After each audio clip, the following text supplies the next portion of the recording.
What's up everyone, John Ranger from Techno Buffalo here, and today we've got a phone battle royale. In one corner we've got Apple's iPhone 5, in the other we got Samsung Galaxy S4. Let's smash these two suckers head to head, see who comes out on top.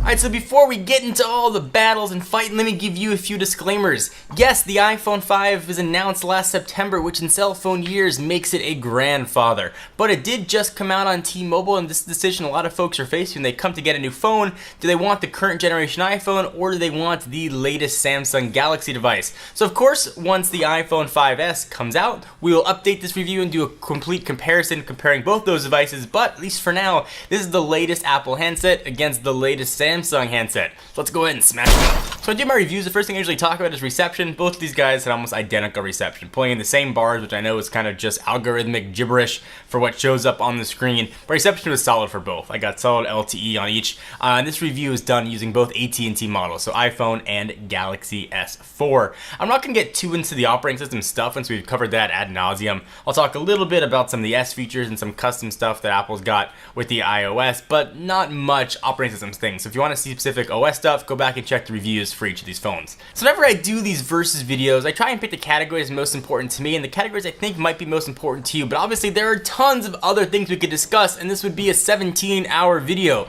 So I picked the four I thought were most important. If there were some that don't fall in that, you could sort of fill them in yourself. So the four we're going to talk about are, number one, screens. These are all touchscreen phones and you got to be able to see them. So that is line item number one. Number two, we're going to talk about camera. Both these phones boast pretty impressive cameras. We're going to talk a bit about those suckers. Next, we're going to talk about build and the build of each and what that gives or subtracts from each phone. And then there's talk about some intangibles, because there are a lot of intangible things about each of these devices, and we are going to declare a winner. And none of that, it's a tie. The choice is up to yours. Cop-out answers, one of these phones will win.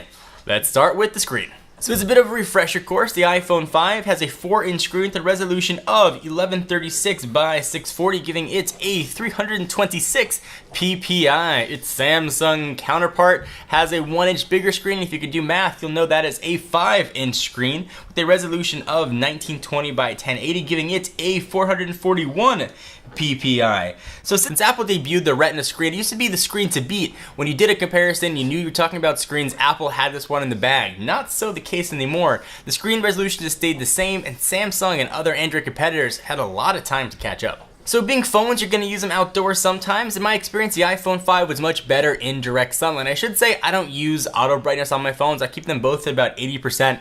In direct sunlight, I could almost always see what was on the iPhone 5. Not always the case with the Galaxy S4. So ding, that subcategory goes to the iPhone, but the Samsung's got a lot of screen niceties tucked away inside of it. So the S4 had better viewing angles. You could view it from the side much better. And of course, having a bigger screen and bigger resolution, you could see much more content. For instance, when we go to technobuffalo.com, we could see a whole separate article extra that we couldn't see on the iPhone 5. So we're talking about playing games or watching video. The honest answer is I couldn't really tell that much of a difference between the two. Obviously the screen size was different, but both of them looked awesome. So that, is going to be a tie, but if you have to pick a winner when it comes down to screen, I will take better viewing angle, I will take larger size any day. That one goes to the Samsung Galaxy S4.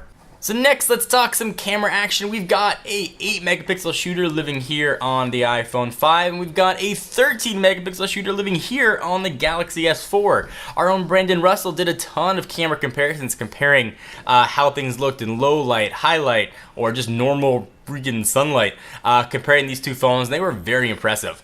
For me, if I was going to pick a phone that I want to just go shoot regular pictures with, I would still pick the iPhone 5, which is really a testament considering how old it is. And again, in cell phone world, September makes it a dinosaur, but the camera is really impressive. And that goes to show that megapixels aren't everything. Now, having said that, the Galaxy S4 offers a ton more features in the built-in camera app. There's a huge amount of things you can do, from best face to action shots, and a lot of other cool things they packed underneath the hood here. Now, the iPhone can do a lot of those, but you gotta do separate apps, and for me, that gets a little bit on the annoying side. So this one's really gonna come down to what you want. If you want just a pure shooter, or if you want the features. So when it comes down to camera, this round's a tie. Alright, next let's talk about build, and before everybody out there starts screaming, but the plastic build makes it do so many more things, calm down. I'm gonna get to that. Build quality on the iPhone has been outstanding. Since the very first iPhone came out, you've got a single piece of aluminum that it's carved out of, and the phone just feels incredible. It hasn't held up that well over the past 8-ish months. It's got some dings around the outside. I don't use a case on it though, so that could very well be my fault, but the phone feels outstanding. Apple nailed the design of the iPhone 5. This is the best looking iPhone they've ever had. It feels incredibly light to the point where you almost forget that there's a battery inside of it. Every inch, every millimeter, every centimeter, every nanometer of this phone, you could tell attention to detail was paid to it, and it really shows. The build quality is absolutely outstanding. Now when it comes to the build quality of the Galaxy S4, we've talked about this ad nauseum, but it bears sort of repeating once more. It's plastic. Some of you might not mind it, some of you might actually like it, but for me, it doesn't scream high quality, at least on the build quality side. Now I do like the addition Samsung's made from the S3 to the S4. They've got these sort of fake metal accents on the side. They've squared off the outside of it, so when you hold it, it feels much more secure in the hands. But when it comes down to build, you pick both of these phones up and you hold them in your hands. The iPhone 5 feels head and shoulders better than the Galaxy S4. So this round goes to the iPhone. Alright, so next let's talk about intangibles, because there are a lot of intangibles about both of these phones. Let's start with the Galaxy S4. It's got a lot of stuff in it that the iPhone just doesn't have. Things like NFC, things like expandable storage, things like a removable battery, if that's important to you. All the crazy S features that are packed into it. Just got a ton of awesome things that the iPhone just doesn't have. Now for me, the iPhone also has some intangible features as well. It's got the App Store, which for me is always going to be the ace up Apple sleeve. The App Store is incredible. Apps are designed just for these devices. They only have to support a few screen sizes, and the app experience, if you compare the same app on iOS and Android, almost always is a better experience on iOS. Also, Apple of course has the iCloud, which I know there's a lot of cloud solutions for both and cross platforms, and some just meant for Android. But the big thing for me is the iCloud backups. The fact that I can restore a phone exactly the way it was with relative ease. I know you can do some things like that with Android. You could root, and there are different backup solutions that'll back up texts and contacts and other things. But as far as a seamless backup experience, the iPhone really has that one nailed.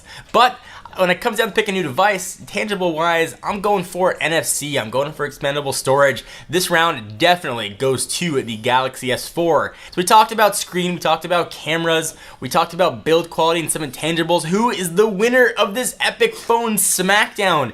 It is Samsung's latest, the Galaxy S4. Now if you're deciding between these two phones and you think Apple might be the way to go, your best bet's going to be to wait. The iPhone 5S is clearly lurking just around the corner, perhaps only a few weeks away at Worldwide Developers Conference in San Francisco. But if you're new and you just want to pick up a new phone right now and you don't really care which iPhone is out, your best bet is going to be the Galaxy S4. And of course, once Apple unleashes the 5S, we'll update this video and show you what that has.